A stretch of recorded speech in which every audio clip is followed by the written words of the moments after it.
Hello and welcome to another episode of India and Global. Olá e bem-vindos a mais um episódio de Índia e a Esquerda Global. Se você é novo no programa, não esqueça de se inscrever no canal. Considere também tornar-se um membro do YouTube, um apoiador no Patreon, ou fazer uma pequena doação usando o link na descrição. Mas no mínimo, assista ao programa, curta, compartilhe e comente. Sem mais delongas, quero dar as boas-vindas ao nosso convidado dessa noite, Alex Kreiner. Alex é analista de mercado e analista geopolítico, o que o torna muito interessante. Alex, seja bem-vindo ao Índia e à Esquerda Global. Obrigado pelo convite, Jyotish. É um prazer estar aqui e envio saudações calorosas ao seu público. Claro, já que você disse que está localizado na Europa, gostaria de começar discutindo a questão do Ocidente como bloco, referindo-me principalmente à relação ELZUM-UE.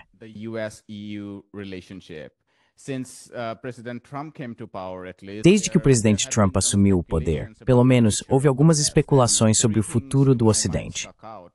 Três coisas, na minha opinião, se destacaram. A primeira foi a Ucrânia, onde houve uma breve janela em que os Estados Unidos pareciam estar revisitando a antiga estrutura de segurança centrada na OTAN, enquanto os europeus queriam continuar com essa mesma estrutura. A segunda foi a própria OTAN, quem iria subsidiar a OTAN, quanto seria gasto ali. E a terceira foram as tarifas e toda a negociação comercial. Parece-me que em todas essas três áreas, pelo menos na OTAN e nas tarifas, a Europa capitulou de forma servil aos interesses de Washington. E na Ucrânia, agora os Estados Unidos estão inclinados a manter a antiga estrutura. Qual é a sua opinião, ou como você interpreta, para onde está indo o futuro desse Ocidente coletivo?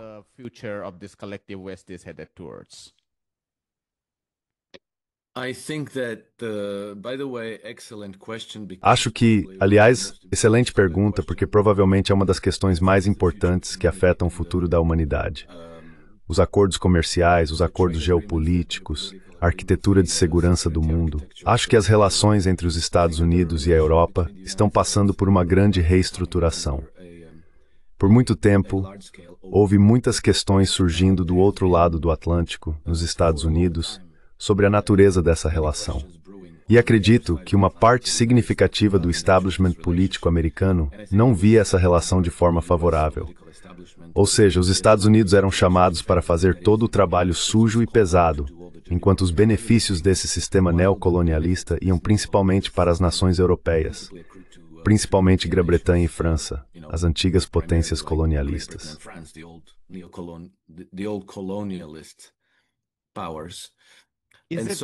É principalmente do período anterior aos anos 90 que você está falando, quando o crescimento europeu era alto.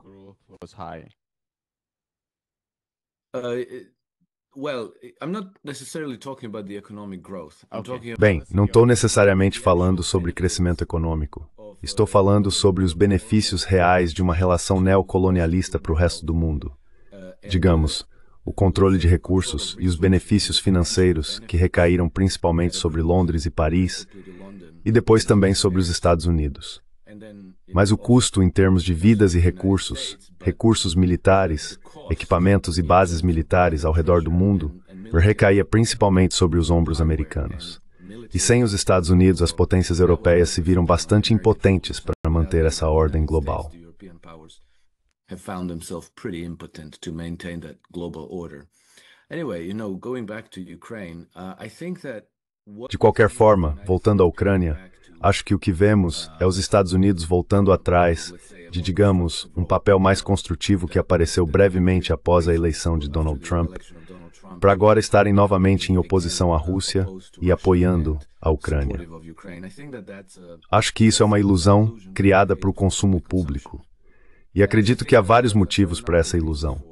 Principalmente os europeus se mostraram completamente incapazes de conduzir essa guerra, mesmo estando desesperados para prolongá-la e mantê-la. Por isso, estão desesperados para pedir que os Estados Unidos voltem a se juntar ao esforço, retornem ao grupo das potências ocidentais e enfrentem a Rússia.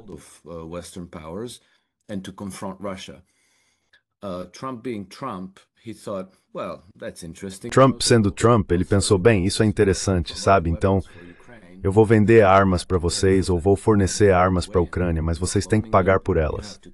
Não vamos mais dar de graça. não vamos mais emprestar, vocês têm que pagar.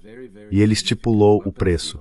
E assim temos esses acordos de armas muito significativos que foram feitos entre os Estados Unidos e a Europa, que são benéficos para os Estados Unidos. Mas veja, a parte fundamental de tudo isso é a garantia de segurança para o governo em Kiev, mais especificamente para um governo alinhado ao Ocidente em Kiev. Isso é assim que Donald Trump... Não. Mesmo antes de Donald Trump ser eleito, era isso que as potências europeias queriam desesperadamente. This is what the European powers desperately wanted. And so, already in September of 2024, então, já em setembro de 2024, ou seja, mais de 2 meses antes de Donald Trump sequer ser eleito, o presidente Zelensky foi a Nova York para discutir isso com Donald Trump e lhe ofereceu esse acordo de recursos de 500 bilhões de dólares, sob a condição de que os Estados Unidos continuassem apoiando a Ucrânia. E então, em fevereiro, após a posse de Donald Trump, em fevereiro, março e depois disso, houve muita disputa. Mas o que os europeus queriam era uma garantia de segurança dos Estados Unidos para a Ucrânia. E se Donald Trump tivesse concordado com isso, a próxima coisa que teria acontecido seria que franceses e britânicos enviariam um contingente de tropas para a Ucrânia, que inicialmente chamaram de tropas de manutenção da paz, depois passaram a chamar de tropas de reforço.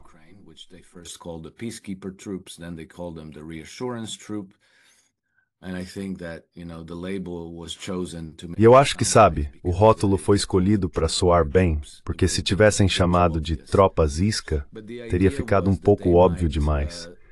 Mas a ideia era que as tropas estivessem em número muito pequeno. Eles fantasiavam com 20 mil a 30 mil soldados, mas mesmo isso era demais. Acho que se tivessem conseguido reunir 10 mil soldados, já seria além do que realmente poderiam fazer. A ideia era atrair fogo russo e então dizer, olha só, nossos soldados franceses e britânicos foram atacados, foram mortos pelos russos, e agora os Estados Unidos precisam responder e retaliar. E a partir daí você poderia gradualmente escalar para uma grande guerra entre a Rússia e o Ocidente.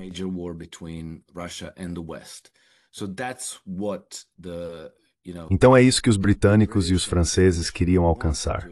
Trump disse não. E todos esses acordos subsequentes, nos quais Trump finge estar muito irritado com Vladimir Putin, e depois diz, ok, vou te enviar muitas armas, vou vender todas essas armas.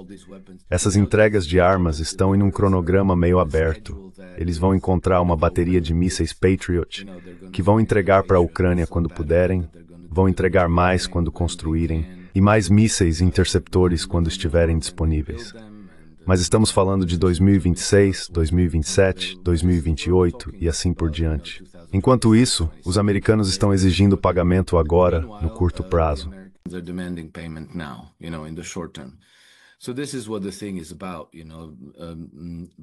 Então é disso que se trata. Basicamente, Trump está fazendo um esquema de proteção envolvendo a Ucrânia, mas quem tem que pagar são os europeus. Essa é a verdadeira natureza do jogo. Se você prestar atenção às relações reais entre os Estados Unidos e a Rússia, vai perceber que elas continuam em um caminho construtivo, que são muito amplas. Há conversas regulares entre Donald Trump e Vladimir Putin. Acho que até agora, eles já tiveram pelo menos 7 ou 8 conversas longas e substanciais. Os contatos entre os ministérios das Relações Exteriores continuam, com o Departamento de Estado sob Mike Pompeo em contato com Sergei Lavrov.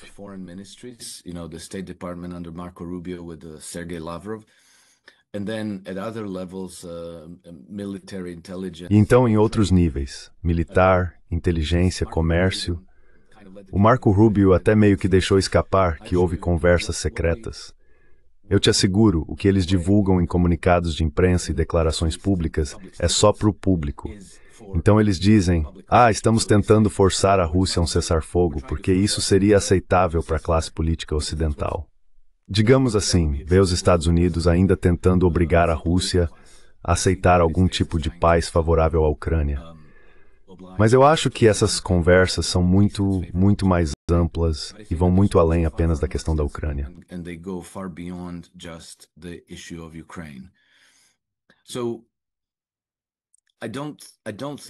Então não acho que os Estados Unidos mudaram seu papel.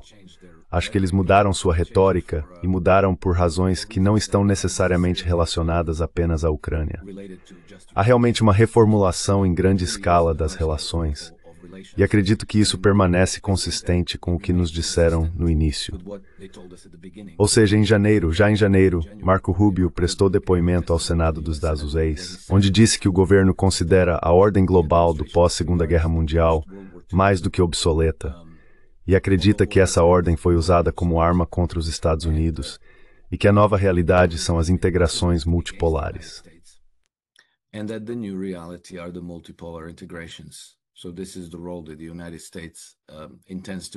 Então, esse é o papel que os Estados Unidos pretendem desempenhar.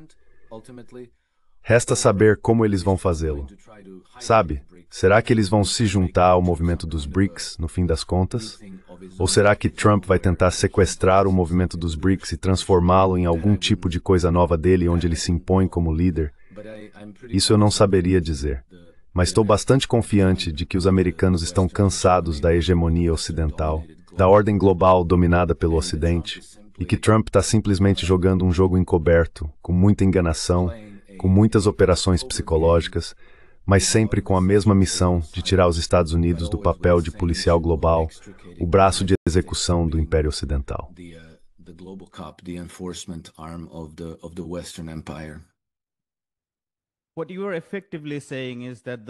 O que você está basicamente dizendo é que os Estados Unidos se afastaram da Eurásia no que diz respeito à colocação de seus principais interesses de segurança para, obviamente, nem precisa dizer, o Pacífico. E os europeus ainda estão presos à sua incapacidade de firmar um acordo de segurança com os russos. E os Estados Unidos estão meio que encenando um teatro para as elites europeias, como se dissessem, bem, estamos jogando o jogo, mas não estão necessariamente comprometidos com isso, porque veem que seu interesse maior está em conter a China. Deixe-me te fazer uma pergunta sobre a Ucrânia. Eu pessoalmente não tenho certeza se o governo Trump, ou os Estados Unidos como um todo, com todos os seus interesses profundamente enraizados, especialmente com a OTAN, mas também com os interesses de inteligência da CIA e assim por diante.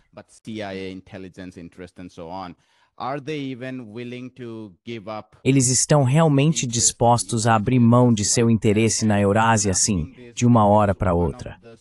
E estou perguntando isso porque um dos pontos críticos em toda essa questão, que a mídia ocidental tem constantemente suprimido, é que o que a Rússia está dizendo é que está interessada em um acordo de segurança abrangente, que, é claro, envolve o destino da OTAN, uma contração da OTAN, talvez até seu desmantelamento, mas pelo menos uma redução, assim como a natureza da administração em Kiev. Mas o que a administração Trump parece estar fazendo, pelo menos para agradar o público, é esse discurso sobre um cessar-fogo imediato. Você acha que a administração Trump está disposta, ou seria capaz, de superar todos os seus interesses internos para abrir mão de seu interesse na Eurásia assim, de uma hora para outra?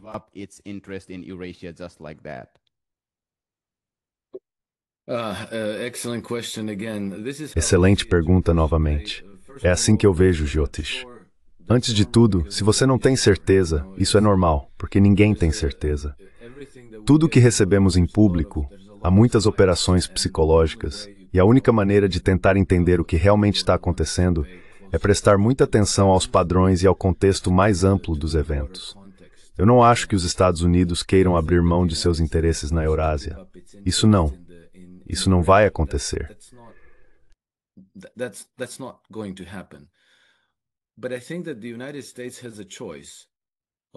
Mas eu acho que os Estados Unidos têm uma escolha entre ser o policial global, sabe, ser o hegemon que impõe seu modelo de governança pela força das armas, mantendo essas centenas e centenas de bases militares ao redor do mundo, e então lidando constantemente com outros governos por meio de ultimatos e força, dizendo, vocês vão fazer o que mandamos, ou então. E aí eles são obrigados a cumprir a ameaça para que todos vejam que estão falando sério. Ashme Brisling. Errata também é ser o convidado educado no banquete global, que vai te envolver uma transição muito extensa.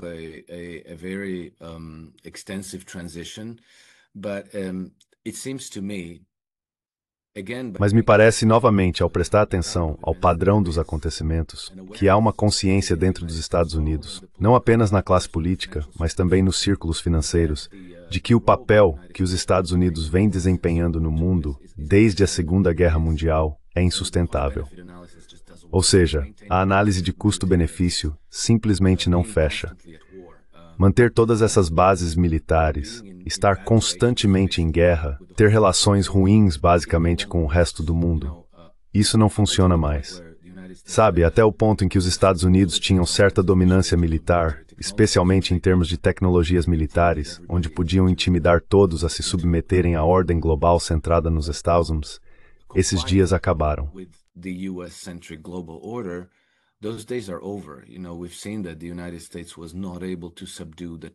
Vimos que os Estados Unidos não conseguiram subjugar o Talibã no Afeganistão após 20 anos de tentativas. Vimos que eles não conseguiram subjugar o Ansar Allah no Iêmen após mais de 10 anos de tentativas. Eles não podem esperar derrotar o Irã militarmente. Eles perderam de forma significativa contra a Rússia na Ucrânia. Nesse ponto, é preciso repensar como se vê o futuro do mundo, porque ou você muda de rumo ou continua no caminho da perdição.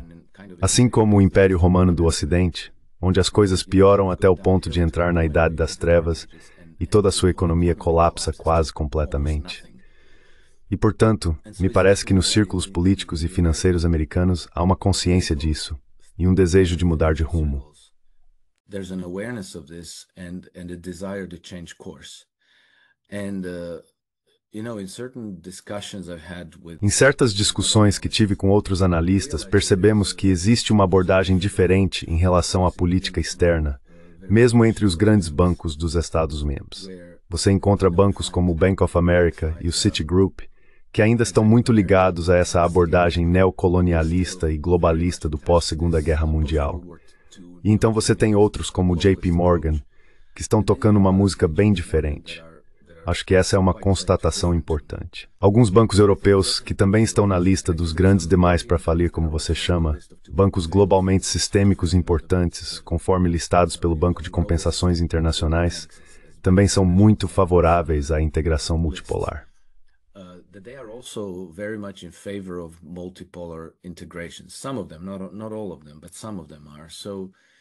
Alguns deles, não todos, mas alguns, são. Então você sabe, há uma divergência até mesmo entre as elites financeiras do Ocidente sobre como proceder. Alguns deles apoiam claramente a abordagem de Trump e querem manter boas relações com a Rússia, com a Índia, com a China e até mesmo com o Irã.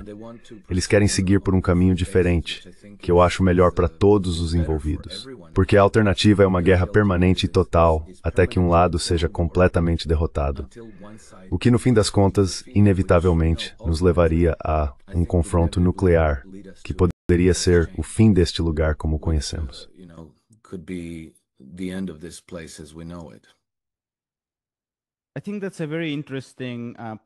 Acho que esse é um ponto muito interessante sobre a divisão dentro dos interesses financeiros. Quero dizer, vejo isso quando observo as operações e a estratégia da BlackRock e da Vanguard na China, por exemplo. A Vanguard recuou completamente da China, não vê futuro lá no curto prazo, enquanto a BlackRock continua investindo e expandindo na China. E esse é apenas um exemplo dentro desse grupo de grandes, vamos chamá-los de gestores de fundos hedge ou de private equity, digamos assim. Mas você vê isso acontecendo em todo o setor bancário. Como você disse, os tipos mais tradicionais, como o Bank of America e o Citibank, versus outros mais voltados para investimentos e seguros, como o JP Morgan Chase e outros.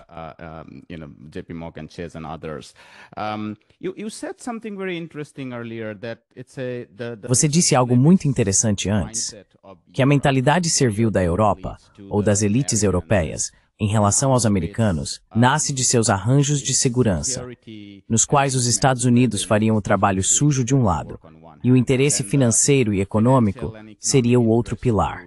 Com os mercados de capitais de Londres tão atrelados ao sistema financeiro transatlântico, do qual muitos gostariam de se desvincular, como você mencionou.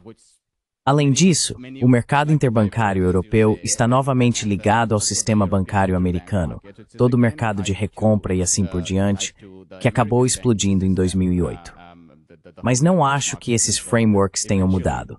No fim das contas, é o sistema do dólar. Acho que quero te perguntar sobre a própria China, porque acredito que esse é um elo de ligação muito importante aí.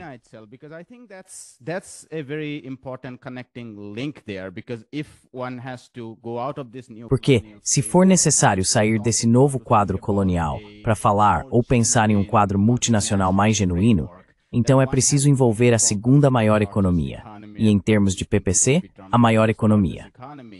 E a Europa parece estar muito confusa em sua abordagem em relação à China. Por um lado, diz que vai aprofundar seu relacionamento com a China quando se trata de reequilibrar contra uma Washington que é pouco confiável. Por outro lado, ainda repete o que vem de Washington, que está jogando conforme o Manual de Contenção da China, restringindo tecnologia e assim por diante.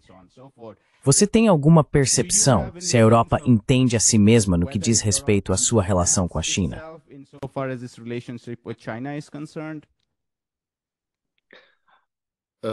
I would put it this way, Jyotish. I think that there is understanding. Eu colocaria da seguinte forma, Jyotish. Acho que há compreensão dessas questões na Europa, mas as pessoas que entendem não estão necessariamente em posições de liderança. Acho que a liderança europeia está perdida, desorientada e incoerente porque apostou tudo no projeto Ucrânia. E o motivo pelo qual apostaram tudo no projeto Ucrânia é porque este provavelmente é o projeto neocolonialista mais importante das elites ocidentais.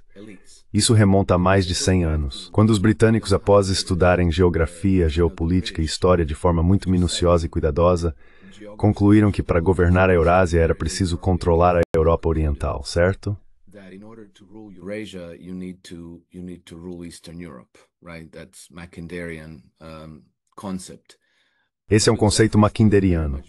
No entanto, eles ainda acreditam muito nisso. E por isso vem se preparando há muito tempo para derrubar a Rússia usando a Ucrânia como proxy. Isso não deu certo. Então eles foram derrotados e entendem que se perderem na Ucrânia, basicamente acabou o jogo. Temos muitas declarações registradas de pessoas como Boris Johnson e o presidente Morawiecki da Polônia, que disseram que se perdermos na Ucrânia, perderemos a hegemonia ocidental por gerações, potencialmente. E por isso eles não conseguem simplesmente abandonar esse projeto. Ao mesmo tempo, entendem que a China é extremamente importante como mercado, por razões econômicas e financeiras.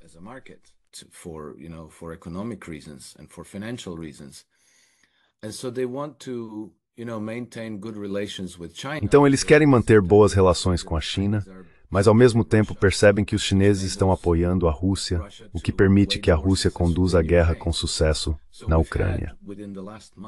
Assim tivemos no último mês, mais ou menos do início até o final de julho, duas reuniões importantes entre europeus e chineses.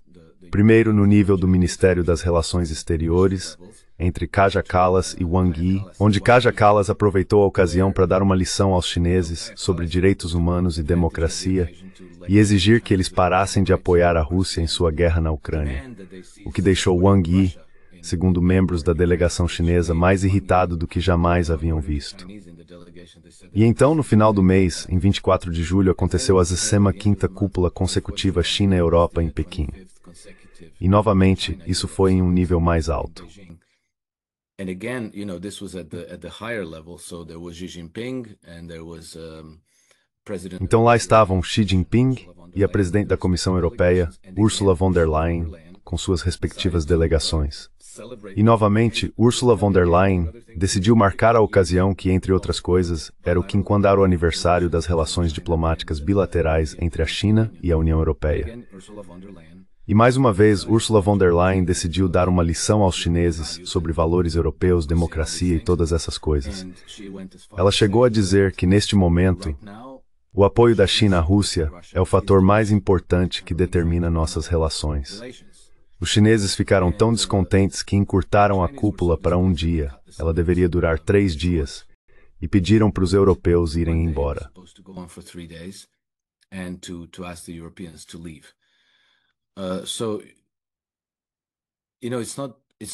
Então, não é que a liderança europeia não reconheça a importância da China e de boas relações com os chineses. É que eles não conseguem abrir mão desse projeto. a Ucrânia. Eles estão realmente envolvidos, até o pescoço, estão obcecados com isso. Porque se você vivesse na Europa, pensaria que quase nada mais importa. Tudo está sob a sombra da guerra Rússia-Ucrânia, da derrota iminente e dos preparativos para escalar essa guerra assim que estiverem prontos. Agora, há centenas de bilhões de dólares sendo investidos na remilitarização do continente europeu, no rearmamento, e então você sabe, com a esperança de ir à guerra contra a Rússia em algum momento em 2029 ou 2030. Esse é o pensamento. Mas esse é o pensamento da liderança política europeia, de suas elites políticas.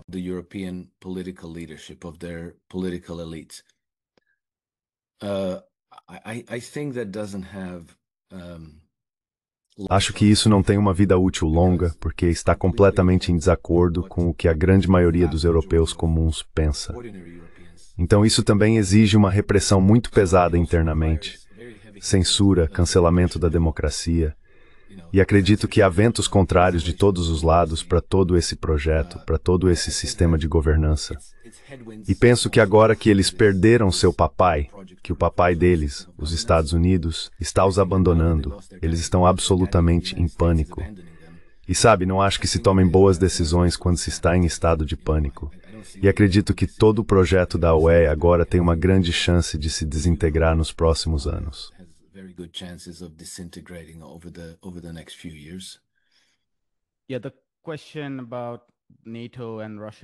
Sim, a questão sobre a OTAN e a Rússia, em particular, está criando muita tensão dentro da própria União Europeia, porque a Alemanha e os países nórdicos estão financiando mais. E claro, obviamente, países do leste, como a Polônia e a Grã-Bretanha, é claro, está lá, tendo liderado toda a história da russofobia por centenas de anos. Mas outros, como França e Espanha, você sabe, não estão tão interessados em perseguir esse objetivo. Então, tem havido uma insatisfação tremenda dentro do campo da OTAN sobre o quanto eles têm que pressionar por isso. Deixe-me mudar para a Ásia Ocidental, ou o Oriente Médio, como é chamado no Ocidente. West Asia, or the Middle East, as it's called in the West. I wanted to ask you about Iran in the context. Queria te perguntar sobre o Irã no contexto de como você vê o significado dessa breve guerra para o Irã na geopolítica mais ampla. Porque houve um momento, especialmente após o colapso do governo Assad na Síria, em que o Ocidente tinha uma influência enorme na região.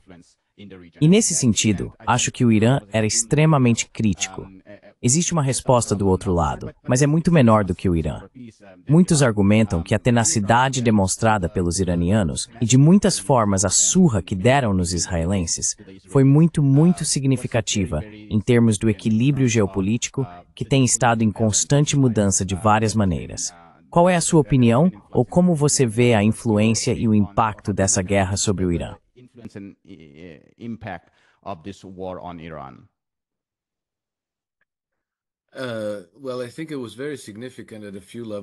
Bem, acho que isso foi muito significativo em vários níveis. Um deles foi o que eu chamaria de uma derrota estratégica de Israel, porque Israel não conseguiu impedir os ataques de mísseis iranianos. Os mísseis iranianos mostraram ser extraordinariamente precisos e extremamente eficazes, e causaram uma enorme devastação ao Estado de Israel, que é pequeno, fraco, sobrecarregado, exausto, e está travando guerras em praticamente 7 frentes. Outro aspecto muito significativo, então, para concluir, salvo o uso de armas nucleares, não há como Israel derrotar o Irã. O segundo aspecto que achei muito significativo é a relutância do governo Trump em apoiar Israel e promover uma mudança de regime no Irã.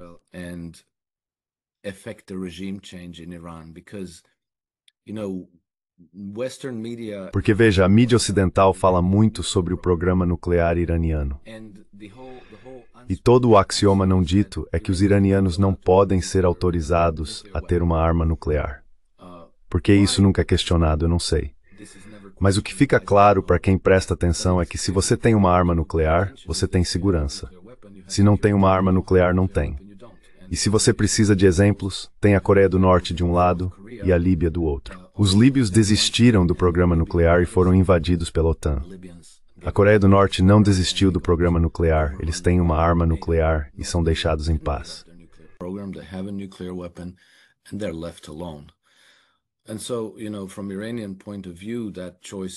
Então você sabe, do ponto de vista iraniano, essa escolha é bastante óbvia.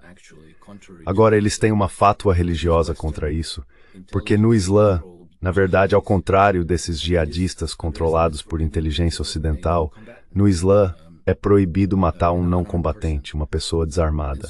E assim, a fátua contra armas nucleares existe porque se você usar uma arma nuclear, não é possível evitar matar um grande número de não combatentes, de civis inocentes. Mas os iranianos têm outras armas que talvez sejam mais eficazes porque não destroem grandes áreas do território do inimigo.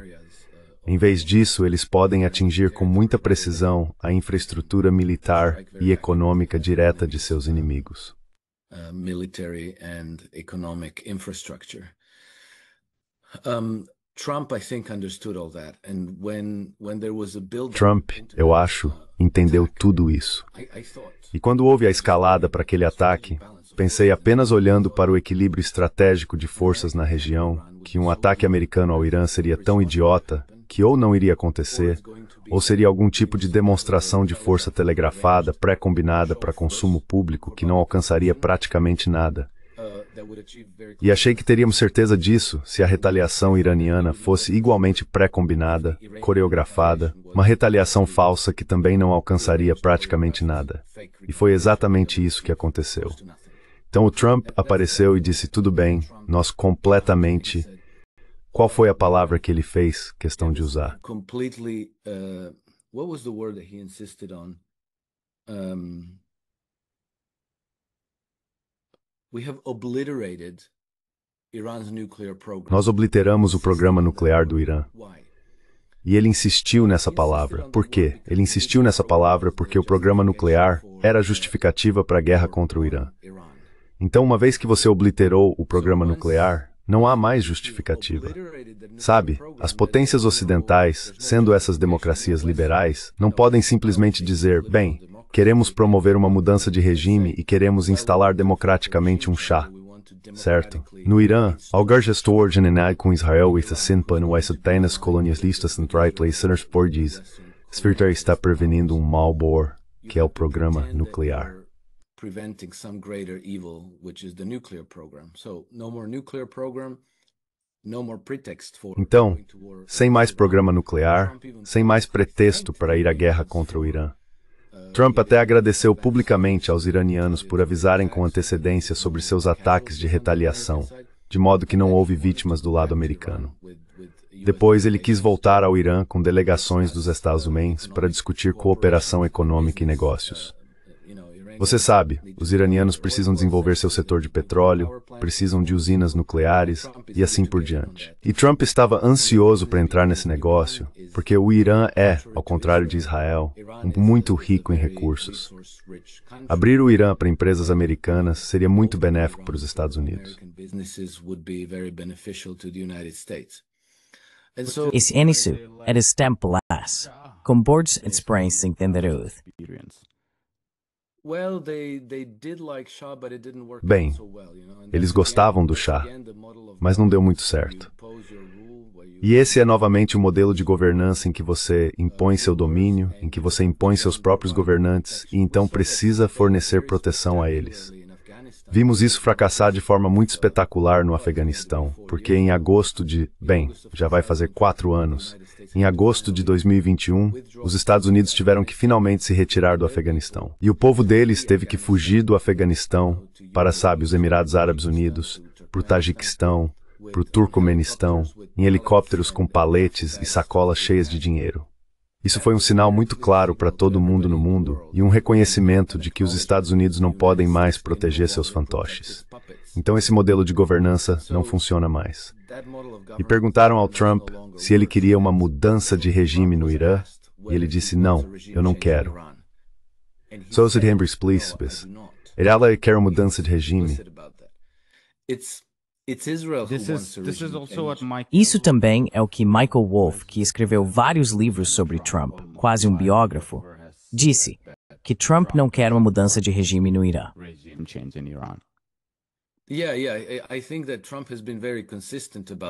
Sim, sim. Acho que o Trump tem sido muito consistente em relação a isso, que é, sabe, você precisa prestar atenção nessas coisas porque no fluxo diário de informações, muito do que recebemos são operações psicológicas. Muito do que recebemos é propaganda, engano, distorção, informações enganosas. Mas não, o Trump tem sido muito consistente. Ele não quer mudança de regime no Irã. Ele não quer mudança de regime na Rússia. Ele quer que os interesses dos Estados Unidos na Eurásia sejam representados, mas de uma forma diferente. Novamente, talvez uma boa metáfora seja ser um convidado educado no banquete, em vez de ser o policial que intimida todo mundo e força todos a obedecer.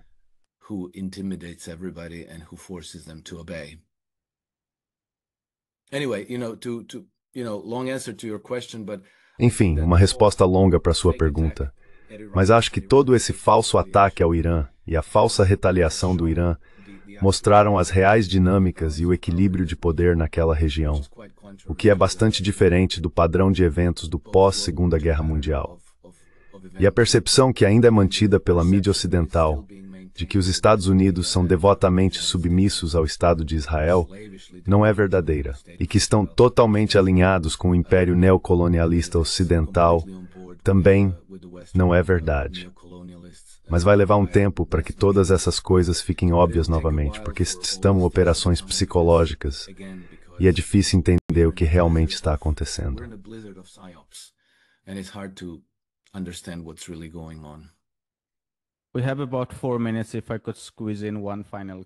Temos cerca de 4 minutos. Se eu puder encaixar uma última pergunta. Sim, claro. O que você acha? Por que os Estados Árabes não agiram contra o genocídio israelense na Palestina? Pergunto isso porque eles realmente têm grande influência sobre Washington. Não tenho dúvidas de que eles têm grande influência sobre Washington. É o medo de Israel em termos de segurança. Quero dizer, podemos voltar na história e pensar na Síria e no Egito, mas também estou pensando nas nações do Golfo. Não acho que eles tenham algo a temer de Israel em relação à sua própria segurança. Ou seria o desconforto maior com a influência que o Irã teria na região e, no fim das contas, também sua aversão ao Hamas e à Irmandade Muçulmana? Por que você acha que, apesar da enorme opinião pública em seus próprios países, eles não agiram de forma alguma para impedir o genocídio e a limpeza étnica em Gaza?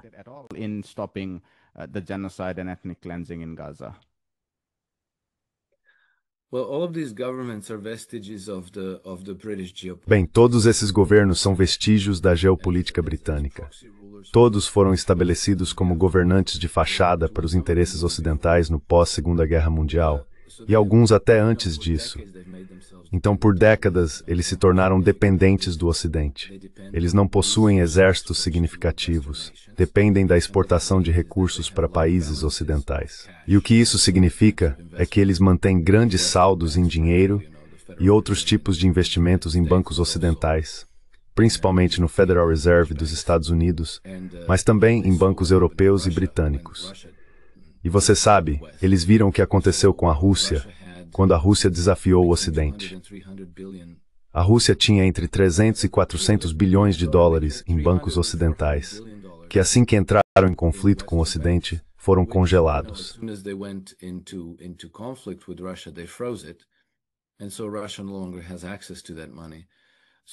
E assim a Rússia não tem mais acesso a esse dinheiro. Então veja, Emirados Árabes Unidos, Arábia Saudita, Omã, Catar e assim por diante, eles têm centenas de bilhões de dólares em bancos ocidentais. E por isso eles têm um medo mortal de desafiar o Ocidente, porque isso pode acontecer com eles. Sabe, se o Ocidente ousou fazer isso com um país com armas nucleares, o que eles seriam capazes de fazer com esses pequenos estados essencialmente indefesos, que ainda por cima têm bases militares americanas e britânicas por toda parte? Então eles não estão apenas sujeitos à chantagem econômica e financeira, mas também a revoluções coloridas, primaveras árabes, assassinatos políticos, golpes e assim por diante. Portanto, esses governantes são fracos. Para sua própria segurança, dependem das potências ocidentais. Suas economias dependem das potências ocidentais. É por isso que eles não ousam desafiar o Ocidente.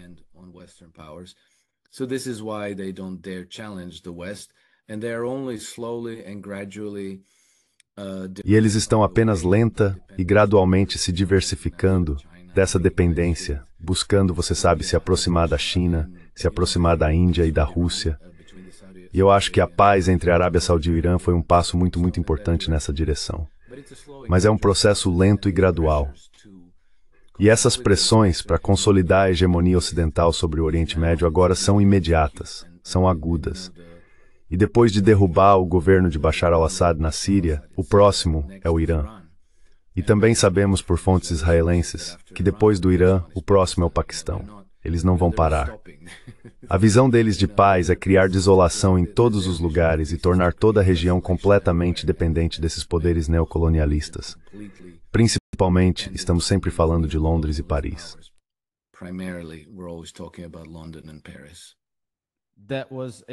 Esse foi um ponto muito importante sobre a dependência dos estados do Golfo em relação ao Ocidente. Eles também estão, aos poucos, retirando suas reservas de petrodólares e investindo mais em projetos domésticos.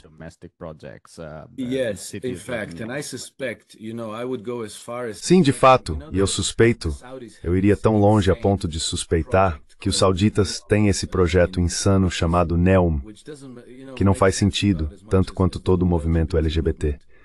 Mas está alinhado com a ideia do Grande Reset. Então o pessoal do Fórum Econômico Mundial adora isso.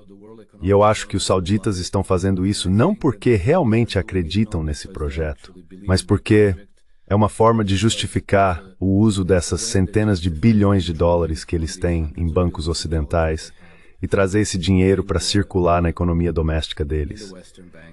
Acho que é por isso que eles estão fazendo isso.